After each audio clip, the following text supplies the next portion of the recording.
You ask Tiger to solve. This deals with linear equations with one unknown. The final result is x equals 7. Let's solve it step by step. Simplify the expression.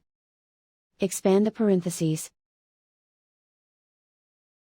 Simplify the arithmetic. Group all constants on the right side of the equation. Subtract 20 from both sides. Simplify the arithmetic.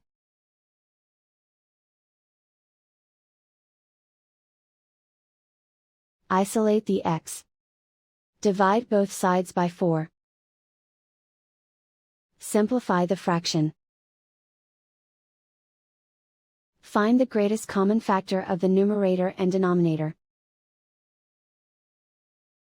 Factor out and cancel the greatest common factor. And so the final result is x equals 7.